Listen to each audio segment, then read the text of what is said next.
புரட்சி தமிழர் வருங்கால முதலமைச்சர் ஐயா எடப்பாடியார் அவர்களை வணங்கி அவருடைய வழிகாட்டுதலோடு இன்றைக்கு சனிக்கிழமை ஆள் பிடிக்கிற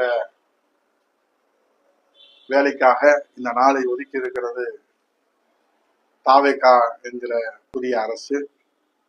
அவருடைய நல்ல எண்ணத்திற்கு எங்களுடைய வணக்கத்தை தெரிவித்துக் கொள்கிறோம்.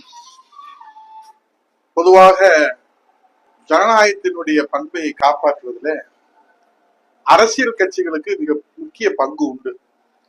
அந்த வகையை தமிழகத்தினுடைய அரசியல் வரலாற்றில் பேரறிஞர் அண்ணா,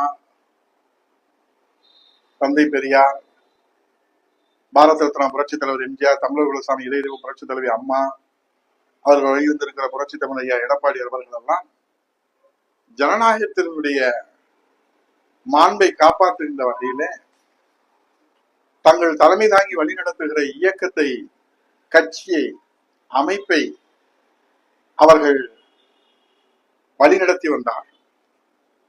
ஆனால் இன்றைக்கு ஜனநாயகத்தை கேலி கூத்தாக்குகின்ற வகையில சம்பவங்கள் தமிழ்நாட்டில் இதுவரை காணாத வகையில நடைபெறுவது வேதனை உச்சமாக இருக்கிறார். விஜய் அண்ணா அவர்கள் 2 ஆண்டுகளிலே கட்சியை தொடங்கி மக்களின் நம்பிக்கை பெற்று ஆஹா 35% வாக்குகளை பெற்றுவிட்டார் என்று பாராட்டு மலை ஒரு புறத்தில் இருந்தாலும்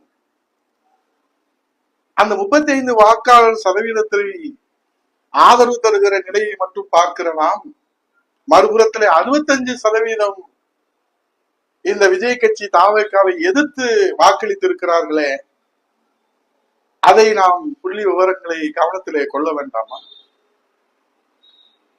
ஆஹா ஓஹோ பேஸ் பேஸ் நர்சுஸ் காபி மாதிரி இப்போ தாவேகா கட்சியை பார்த்து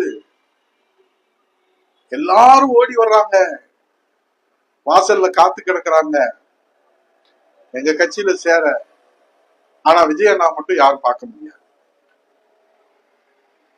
இந்த ஜனநாயகத்தில இது போன்ற ஒரு துர்பாக்கிய நிலை ஏற்பதை நாம் பார்த்ததுண்டா?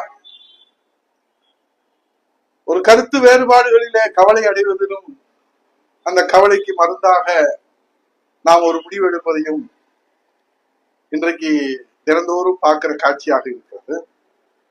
இது ஒன்றும் அண்ணா திராவிட முன்னேற்ற கழகத்திற்கோ தமிழக அரசியல் வரலாற்றிலோ இது ஒன்றும் புதிதல்ல. ஆனால் அதை கையாளுகிற முறையும் அதை எதிர்கொள்கிற முறையும் தான் நமக்கு,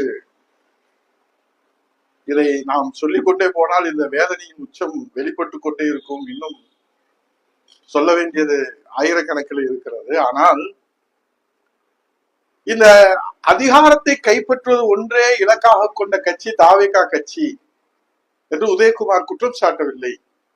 2 ஆண்டுகளிலே கட்சியை தொடங்கி அதிகாரத்தை கைப்பற்றி சபாஸ் 35% வாக்குகளை மக்களின் நம்பிக்கை பெற்றிருக்கிறார். 65% வாக்காளர்களுடைய மக்களுடைய எதிர்ப்பை பெற்றிருக்கிறார். இது மக்கள் அளித்திருக்கிற தீர்ப்பு.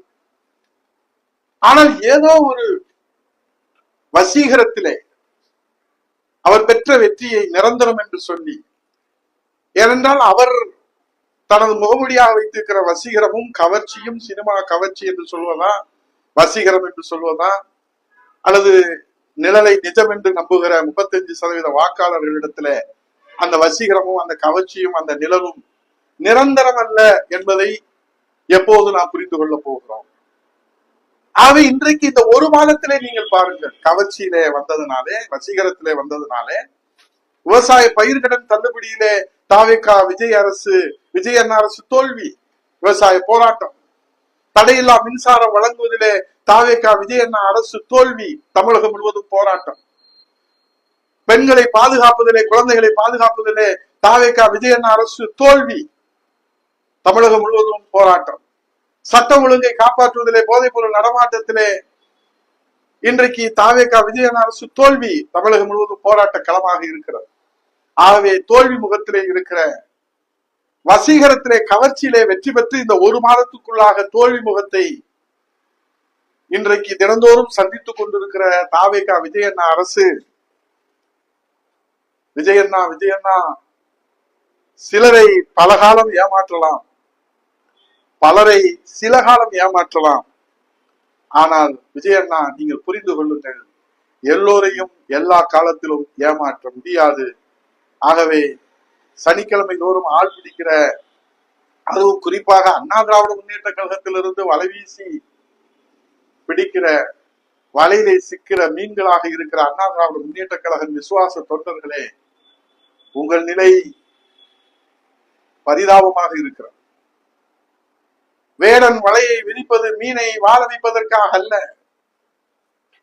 புழுவை தூண்டில் போடுகிற வேடன் அந்த மீனை வாழ வைப்பதற்காக அல்ல, அந்த மீனை சாப்பிடுவதற்காக என்று அண்ணா திராவிட முன்னேற்ற கழக விசுவாச தொண்டர்கள் எப்போது புரிந்து கொள்வார்களோ அப்போதுதான் இந்த சனிக்கிழமை தோறும் நடைபெறுகிற ஆள் பிடிக்கிற இந்த அசிங்கம் தமிழக அரசியலிருந்து முற்று பெறும் என்பதை வேதனையோடு பகிர்ந்து விடைபெறுகிறேன்.